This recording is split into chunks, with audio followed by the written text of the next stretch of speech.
Hello and welcome, Taurus, Virgo and Capricorn, all my earth signs. Welcome to your week ahead TarotScopes with me, Intuitive Rene. We are doing the week of the 12th to the 18th of June 2023 using these two gorgeous decks. So we are going to work with the Ask and It Is Given Oracle cards, and these are by Esther and Jerry Hicks, who do the teachings of Abraham. Beautiful deck, and I have paired it with The Spirit Within Tarot, which is created by Stephen Bright. Stephen Bright is a phenomenal author, tarot deck creator, just awesome person. He's based in the UK, and yeah, beautiful, awesome deck to work with as well. So let's see what the week ahead has in store for you. Putting those aside, and we're going to start with the oracle cards first, earth signs. And these particular oracle cards, so it has an image and a little bit of writing on the one side, and then it has a little bit more writing on the other side. So it's got two sides to it. Let's get shuffling and let's see what your theme for the week ahead is. So earth signs for Taurus, Virgo and Capricorn. We're asking Spirit to ensure that the cards that we pulled today are relevant, significant and important for each one of you for the week ahead, to offer you a little bit of guidance. That card is the wrong way around. Oh, okay. Apparently it's a how to use the deck card. I forget what the words are. A title card. All right. Let's shuffle. Let's see. So we're looking for a card that is going to be relevant, significant, and important to all earth signs, Taurus, Virgo, and Capricorn, for the week ahead of the 12th to the 18th of June. What is the theme for the week from this particular deck? Right. Happy with the shuffle. Let's cut the deck there. And we're taking a card off the top. So here we have a person lying. I don't know if that is a stream or if it's just the sky, but we have what looks like a fruit tree above them, and there are a lot of fruit coming down. And it says, "First, I reach for joy, and all else follows." And if you've been following my content for any amount of time, you will know what a joy advocate I am. Joy is something that is so important to me. I live my life by joy. If something doesn't bring me joy, I don't do it. It's as simple as that. I seek joy all the time in all that I do. And whether it be in my personal capacity, whether it be in my working capacity, I only do things if it brings me joy. So like these videos, creating these videos brings me an immense amount of joy when I know that I'm helping a couple of people, that I am motivating, inspiring, and guiding a few people. That is what brings me joy, which is why I continue to do it. The day that it doesn't bring me joy is the day that I stop, or the way that I change things up, or bring fresh perspective, or whatever it is. But I am always seeking, looking, and trying to find joy.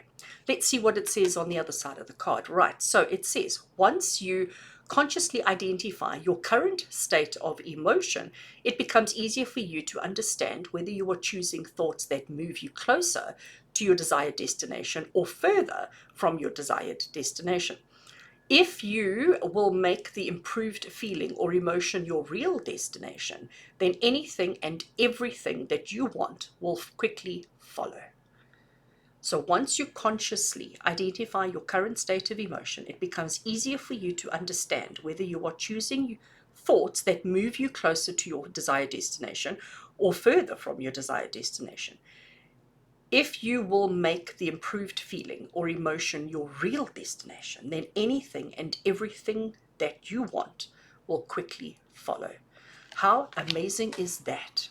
And you know, I agree 100%. While I'm chatting about it, I am going to shuffle the Spirit Within Tarot. So just bear with me while I shuffle and this table bounces a little bit. So I do believe that, yes, when you know what brings you joy, when you set that as your destination, when you set that as your chosen destination, it's easy to achieve that. But when you choose things for yourself, goals, dreams, ambitions, and outcomes that don't bring you joy, but that you think is what you're supposed to do, or you're being pressured into wanting for yourself, or society puts the expectation, your family puts the expectation, and it doesn't bring you joy, then you know you're doing something that is not joy focused. So the thing that you're attracting into your life is not joy focused. So how will you ever find joy? How will you ever find happiness? How will you ever find that blissful feeling of a happy, successful life if you're not chasing, following, and moving towards joy? So I love that. the writing on the card here says, first, I reach for joy and all else follows. And if you're not reaching for joy first, you're never going to get there. You're never going to have the excitement, the passion, the enthusiasm, the joy that you are craving and looking. You know, as human beings, we all crave and look for joy. It's what we want. Joy is a word that encompasses love, happiness, success, abundance, etc. All of that thrown together brings joy. So if you're not chasing joy, if you're not moving towards joy, if you haven't made that feeling of joy a priority in your life, you're never going to have happiness. I'm going to add some tarot just to elaborate on that and to help us for the week ahead. So the first card that I have drawn is the Ace of Wands. Second card, is the Ace of Cups. So all these new beginnings, I'm liking this. We then have the Queen of Cups, and our final tarot that we have is the Emperor. Very interesting cards indeed. So a couple of things that are immediately jumping out at me is the fact that we've got the 2 blue and the 2 brown. We can't say that it's cups and wands because Emperor is not a wand card. He is a major arcana, but the color schemes are the same. So we've got the earth brown, we've got the blue sky.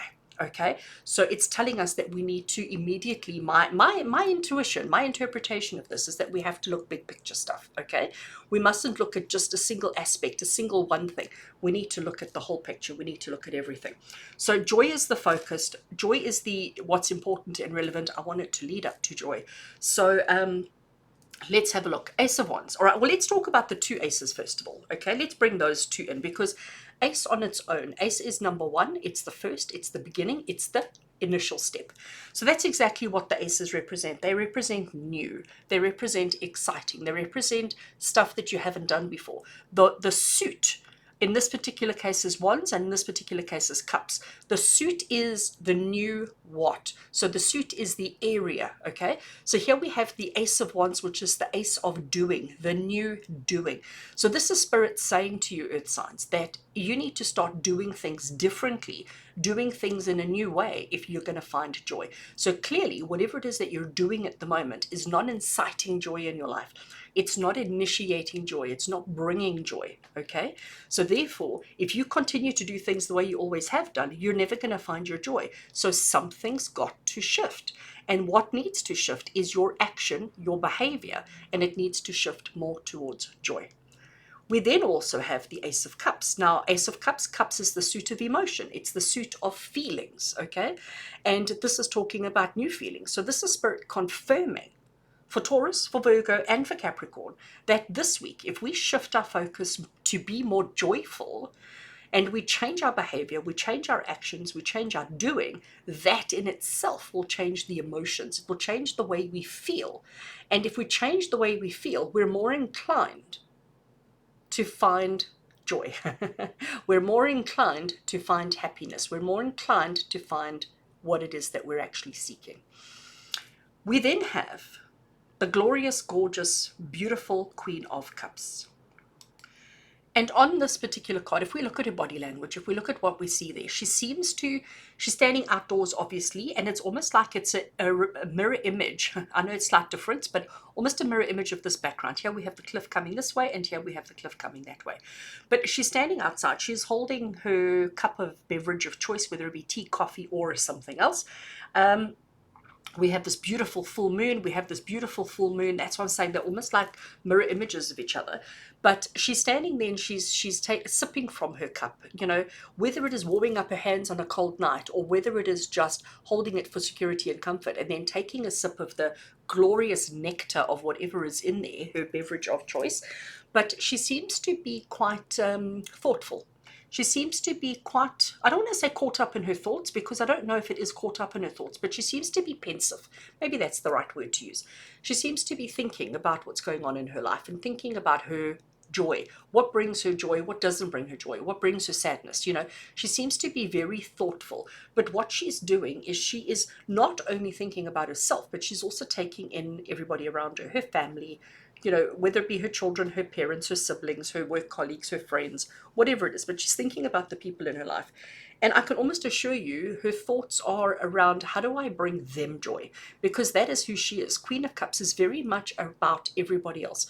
She doesn't I don't want to say she doesn't pay herself a lot of attention, but her main priority is making sure everybody else is okay, making sure everybody else is taken care of. She doesn't make herself a high priority, okay? So she's taking a minute, she's drinking, she's being considerate, she's thinking, she's being pensive, she's doing all of those things around other people and not necessarily about herself. So she is focusing on bringing joy to others, because by bringing joy to others, she brings joy to herself.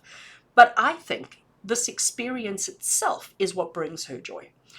What I want to say to you here, Taurus, Virgo, and Capricorn, is joy is your keyword for this week. Finding joy, experiencing joy, having joy, being joyful is your focus for this week. Spirit is saying to you, you need to change your actions, you need to change your behaviors, do things in a new way. In order to do that, you need to be open to new emotions, you need to be open to new feelings and to new expressions and things like that, because all of that will help you to find joy. You need to be focused on other people, because maybe that's where your joy comes from, is by being nurturing, supportive, and encouraging and motivating to other people. But don't neglect yourself in that process, okay? That is very important with the Queen of Cups. And then finally, now, the Emperor that we have over here, he is almost, I'm going to call him in direct conflict with our Queen of Cups, because I say that, there's he sitting on his chair, feet firmly on the ground. He holds his staff of significance, relevance. There's a whole lot of people standing quite a distance away from him, okay? He's not facing them. He's not looking at them. It's almost like he's looking straight at us. If you imagined him being interviewed on TV, this would be him sitting and looking at the camera, all right? He's not looking at the audience. He's not looking at anybody around him. He is focusing on the task at hand. The Emperor, he is very good at the practical. He is very good at the plans, the strategy, the decisions, the what, the how, the who. He's very good at that. What he's not good at doing, actually, I can't say that. What he does not do is take in the emotions of others, okay? He is all about strategy, planning, outcomes, decisions, actions, behaviors. He's not about feelings. Joy is a feeling which comes from good action, from good strategy, from good ideas and concepts and actions, all right? So you can't just wake up and be joyful. Joy is something that you have to work towards. Having joy in your life, having excitement in your life, having that feeling of joy comes from good actions, good emotions, taking care of yourself as well as taking care of others, but most importantly, it's that strategy. And I think earth signs, this is Spirit saying to you that let's be very earthy, let's be very grounded, let's be very practical, and let's understand that joy is exciting, it's wonderful, it's fabulous, but you've got to have a strategy. And I think that's why we had these two kind of orangey, earthy kind of cards right here. One's is a fire card. First of all, it's not an earthy card, it's a fire card, and so is Emperor, actually. But both of these are basically saying, right, let's take the emotions, let's factor them in, but let's not make them the driving force. We're going to get to joy, but we need to have a solid plan. We need to have a solid strategy of how we're going to get to joy. Then once we have the solid foundation strategy, then we can start looking at the emotional stuff. But I think earth signs, currently your situation is the opposite, where these are taking priority and this is a second, third, fourth, fifth priority, which is why we're not finding joy. So Spirit is saying to you, for this week only, for the 12th to the 18th of June, let's switch these two up so that the action takes preference over the emotion, and that will bring you that much closer to the joy that you are seeking. I do think that's an interesting piece of advice for the week ahead. I do hope that it helps you. I do hope that it gives you whatever it is you need for the week ahead. As always, earth signs, with love and blessings from my heart to yours. And until we connect again, take care.